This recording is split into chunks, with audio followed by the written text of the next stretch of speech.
Aqui é uma classificação que é o índice de atividade da doença de Crohn, né? Então, desculpa, eu tive que copiar, porque para digitar é meio complexo fazer isso no PowerPoint, mas ele é assim. Nós vamos utilizar variáveis como o número de evacuações, a dor abdominal, o estado geral do dia a dia da pessoa.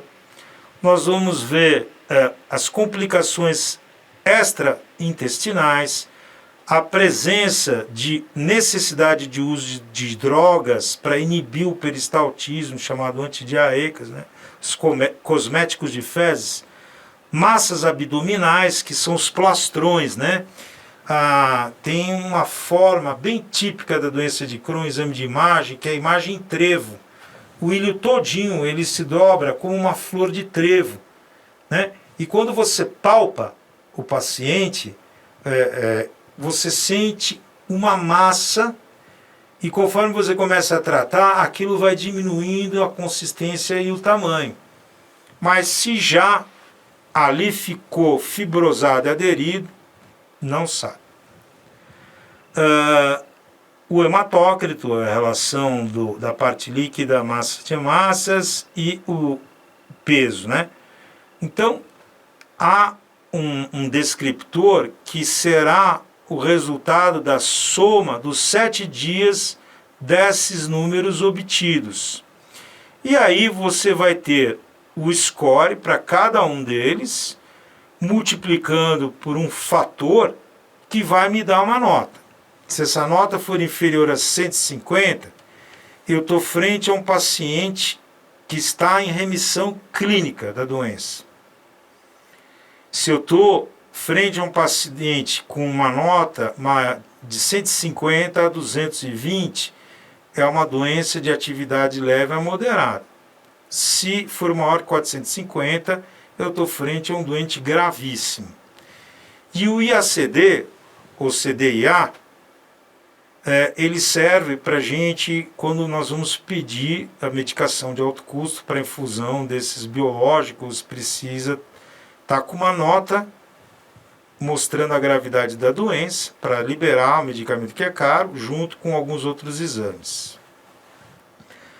Diagnóstico clínico da doença de Crohn, como a gente fez bastante devagar e exaustivo lá atrás, resumidamente a história que ele vai te contar, né? Começa com o nome do paciente, faixa etária, ele é natural de onde, ele é procedente de onde, ele andou, ele está casado e se separou, enfim, tudo isso é importante, né? Que é o descritivo dele, junto com os sintomas que ele vai contar para a gente, e a gente junta isso com os sinais visíveis no exame físico e nós chamamos de observação clínica. E a observação clínica, quase em 100% das vezes, você consegue uma hipótese diagnóstica e aí você pede o exame, o menor número possível, para confirmar ou infirmar a sua hipótese.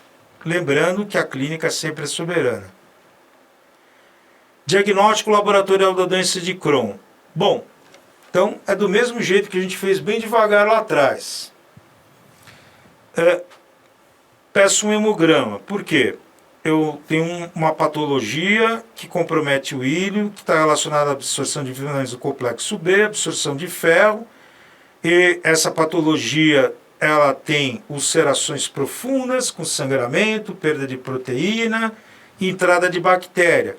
Então, é um sentido pedir esse hemograma. Eu vou querer ver como é que está, já sabendo que ele está um pouco pálido, a intensidade de anemia dessa pessoa.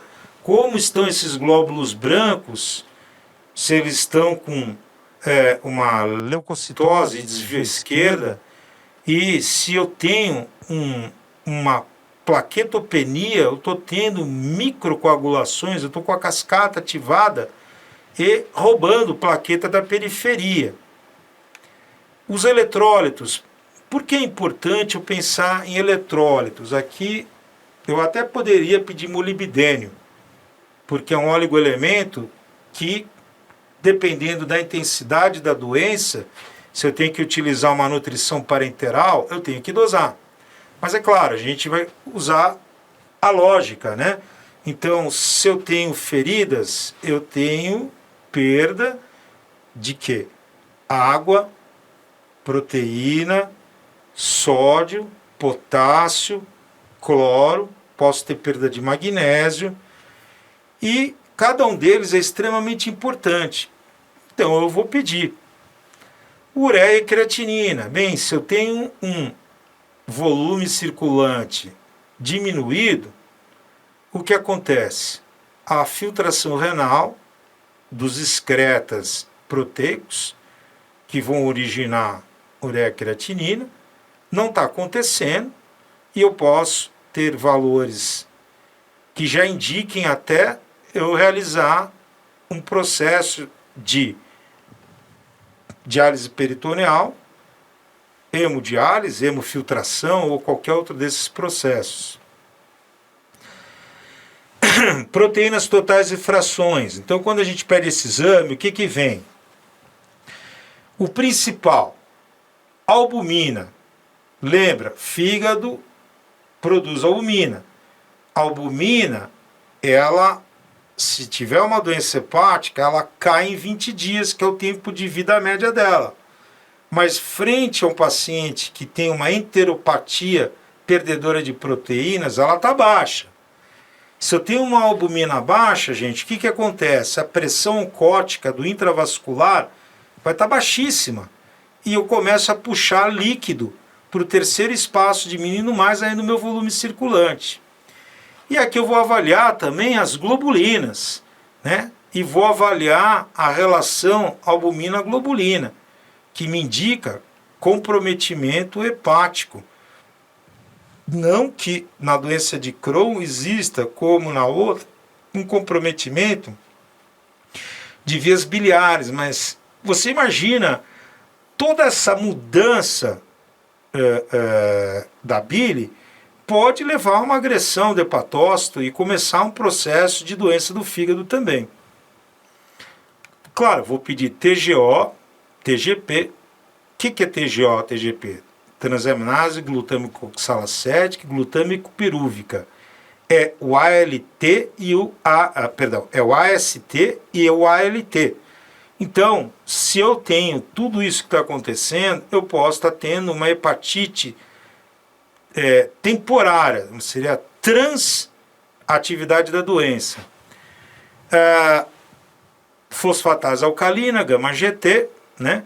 Principalmente, eu acho que eu não mencionei, acho que mencionei lá no outro, na colite, assim, a fosfatase, ela sobe muito por agressão aos canalículos biliares. Bilirrubinas, que o ciclo enterhepático vai estar totalmente alterado. O coagulograma, porque as substâncias nóxicas, que são lesivas, elas ativam a cascata de coagulação.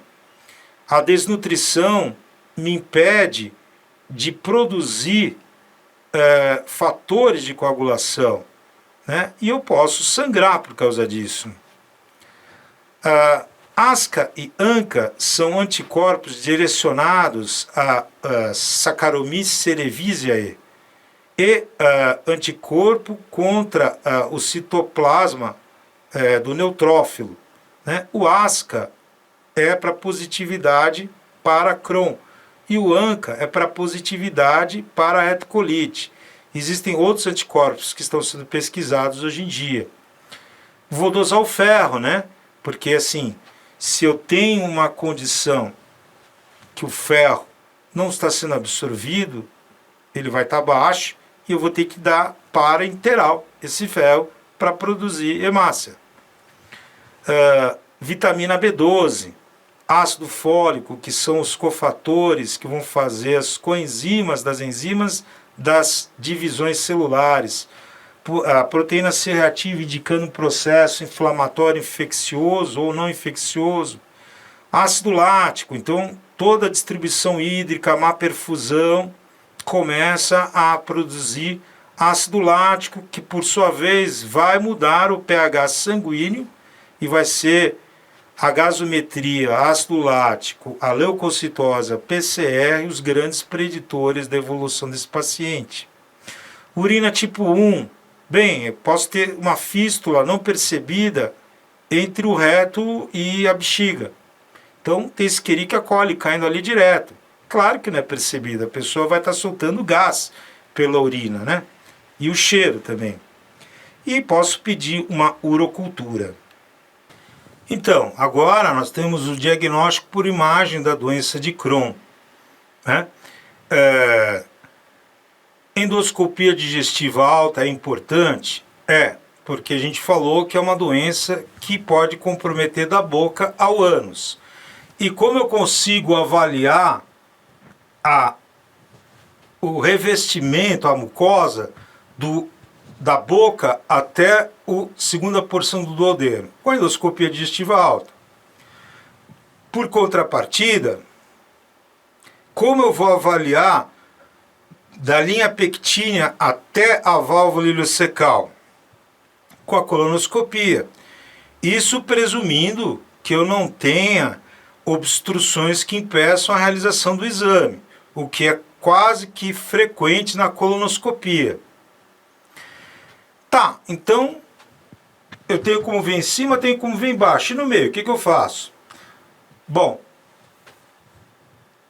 hoje a gente pode utilizar alguns exames de imagem que são capazes de ver pelo contraste, seja em fase na ressonância ou seja no momento da infusão na tomografia, uma hipercaptação nas camadas da alça de intestino, ou diminuição do calibre, migração de alças. Então, eu vou poder utilizar a tomo de abdômen com contraste via oral e via endovenoso e a ressonância nuclear magnética de abdômen com o gadolínio endovenoso.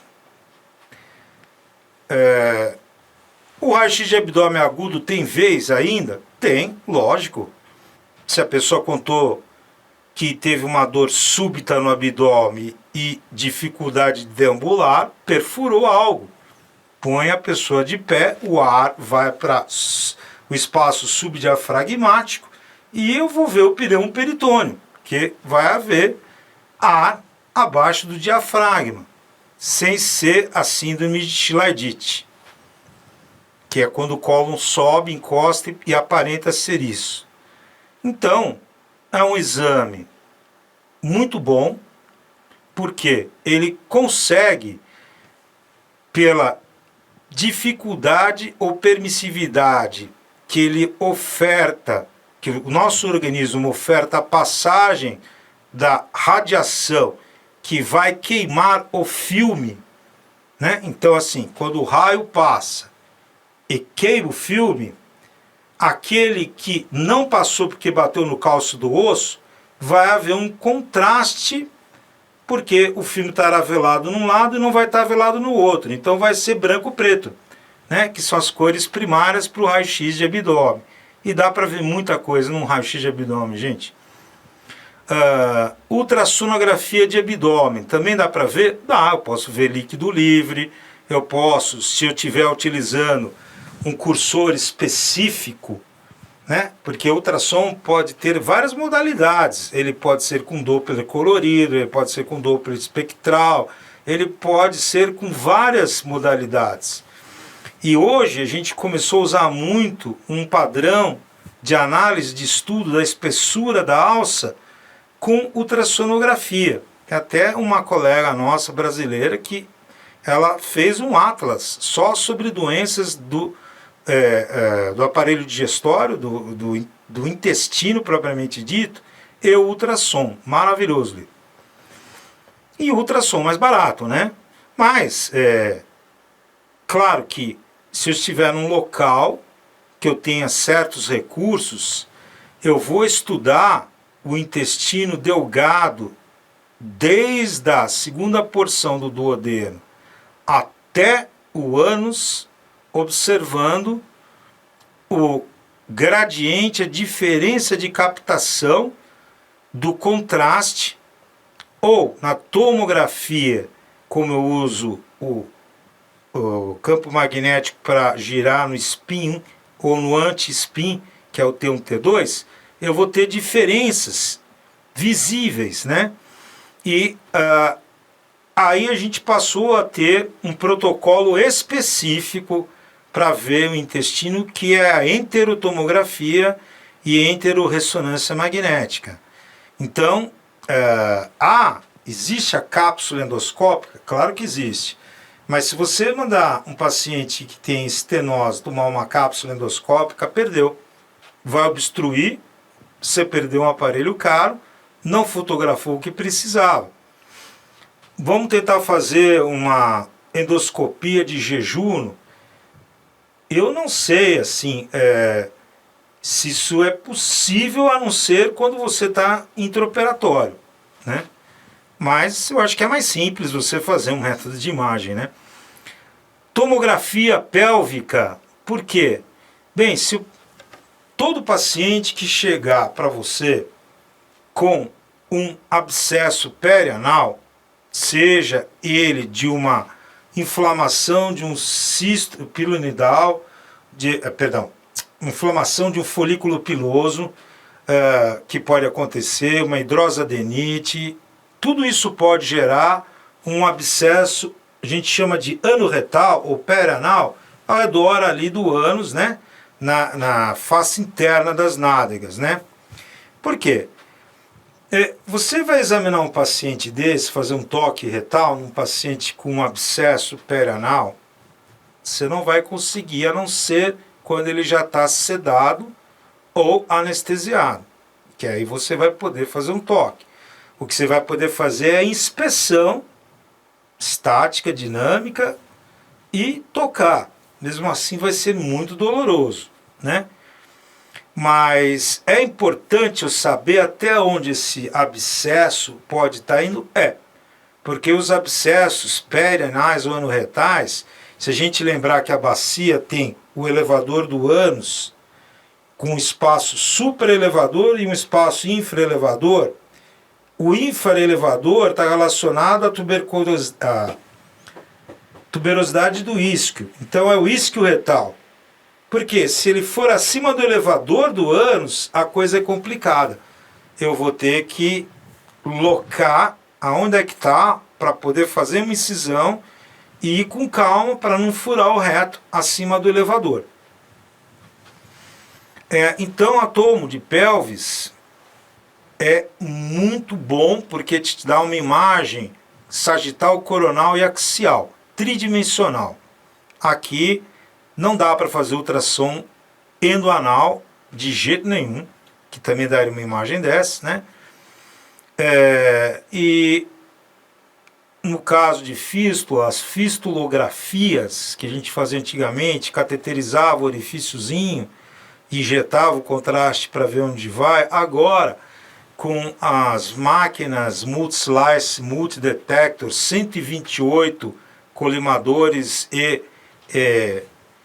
fontes de raio-x, fazendo em 1 minuto um tomo de corpo inteiro, e muito menos se for uma tomo pélvica com protocolo para pesquisa de fístula perianal.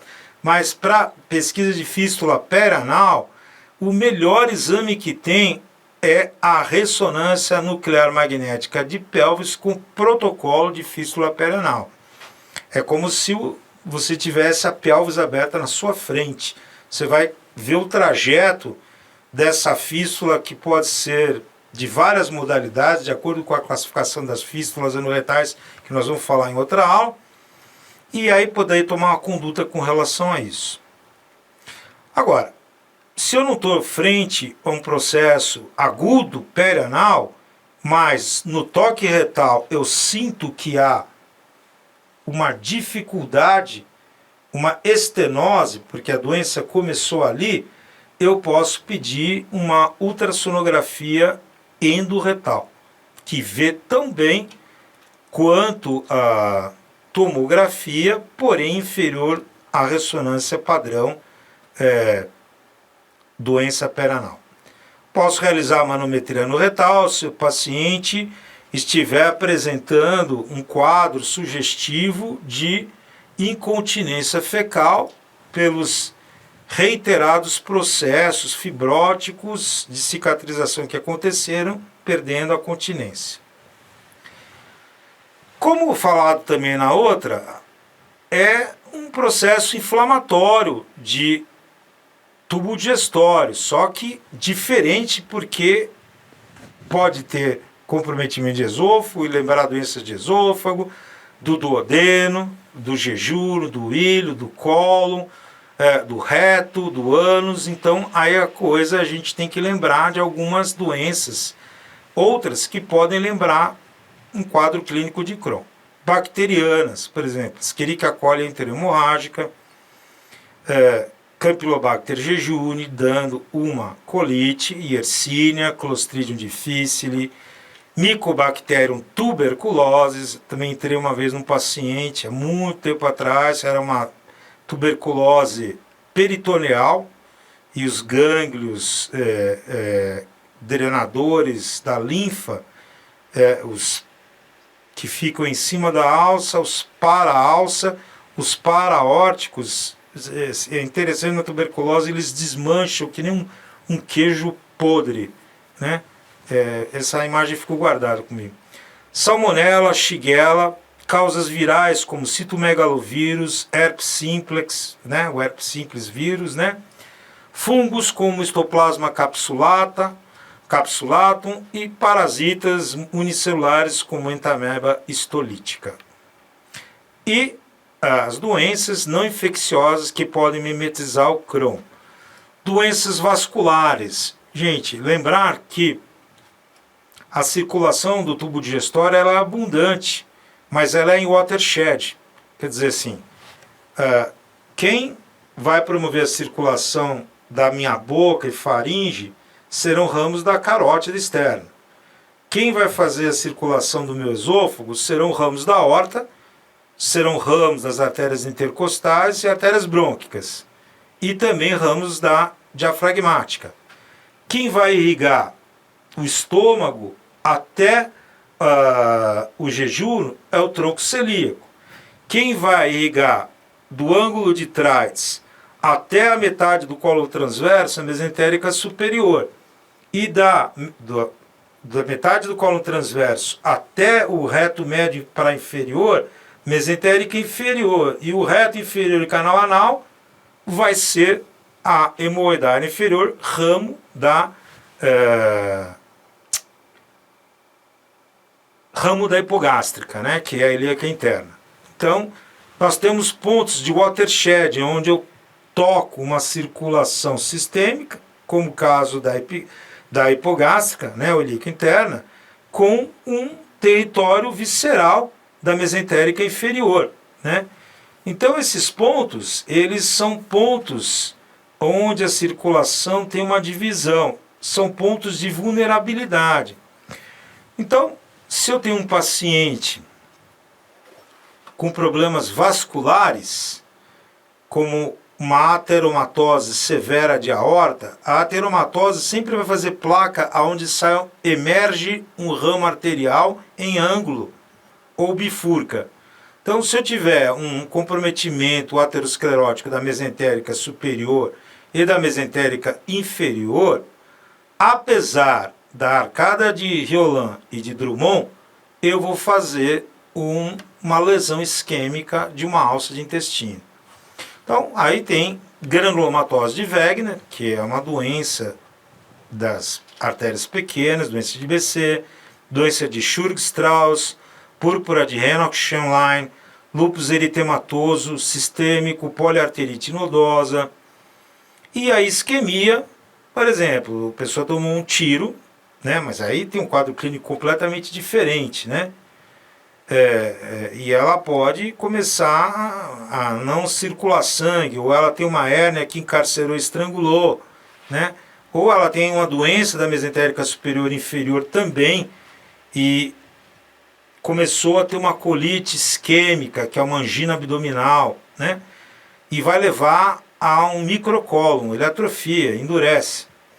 Neoplasias, um tumor carcinóide, carcinoma, linfoma, toxinas e medicamentos, os principais são os anti-inflamatórios não hormonais, assim como a gente conversou na etiologia da doença ulcerosa péptica gastroduodenal, e era H. pylori mais anti-inflamatório não hormonal mais AS em pequenas doses, o anti-inflamatório tomado, gente, ele não age só no local da inflamação, ele lesa o corpo inteiro.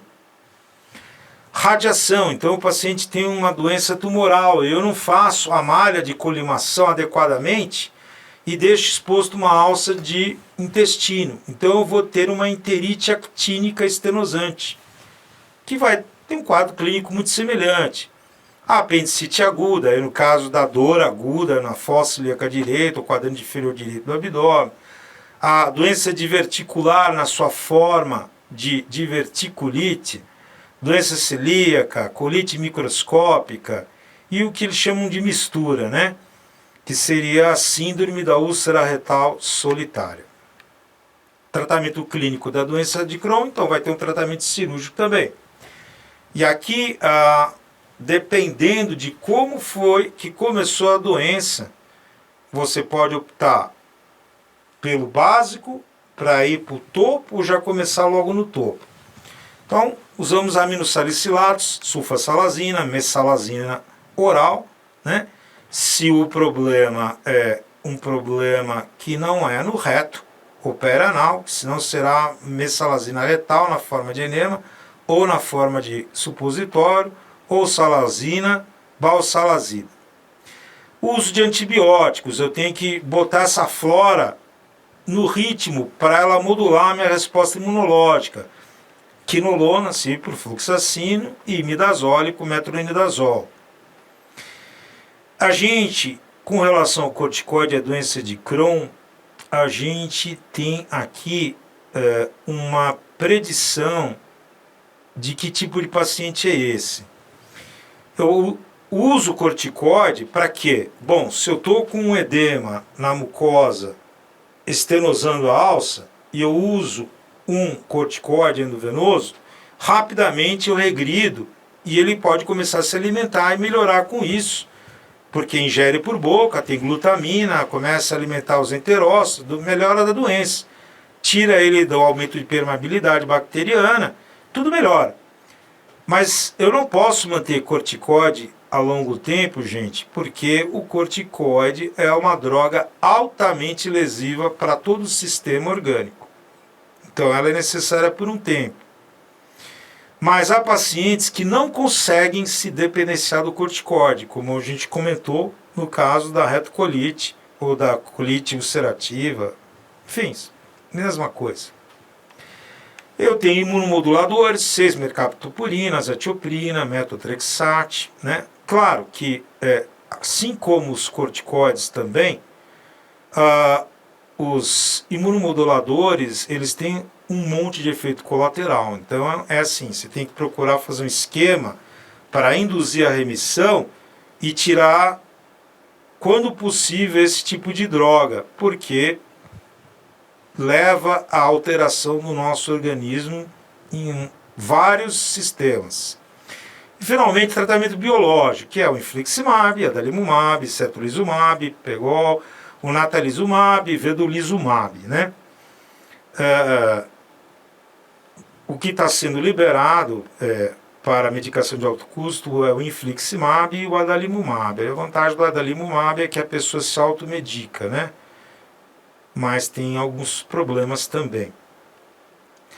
Então aqui só para falar um fato interessante, se você tem um paciente que começou a doença de Crohn na forma perianal, por favor, não começa lá embaixo para esperar fistulizar, complicar, estenosar o reto.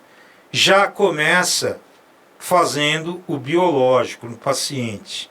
Claro que antes de você fazer um imunobiológico ou um biológico, que é uma substância imunossupressora, você vai ter que pedir, por norma, uma série de sorologias.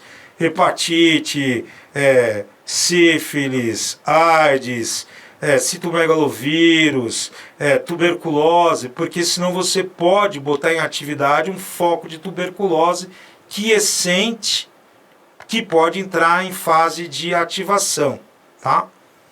Às vezes a gente até pede tomografia de encéfalo, porque pode ter uma lesão frontal que não dá a localização sensitiva nem motora, mas pode ser um foco de um parasita, como o toxoplasma, que se você usar um imunobiológico, você está fazendo um downstage da defesa desse paciente, e ele vai ter sérias complicações. E também aqui continua aquela coisa, né? Você inicia o tratamento para induzir a remissão clínica, remissão endoscópica, radiológica, de todos os exames que você tem, mas por enquanto nós mantemos aquele remédio que melhor funcionou para o paciente, AD, para frente, né? Por enquanto, até a gente entender melhor. E, por fim, tratamento cirúrgico da doença de Crohn. Quando operar? Qualquer estenose? Não. É aquela estenose que não tem jeito. Não dá para eu colocar um stent, não dá para passar nada, o cara não sai de quadros e mais quadros de suboclusão, oclusão. Por uma estenose tão importante, ele faz uma síndrome de alça cega, desequilibra todo o funcionamento do corpo dele. Num caso como esse, há necessidade de operar. Se você tiver uma estenose severa do canal anorretal, como é que a pessoa vai evacuar? Se perfurar, né? Então, é aquele caso da pessoa que de repente tem uma dor abdominal súbita e aí pneuperitônio. Não tem jeito. Por laparotomia, por laparoscopia, você tem que lavar. O tratamento é lavar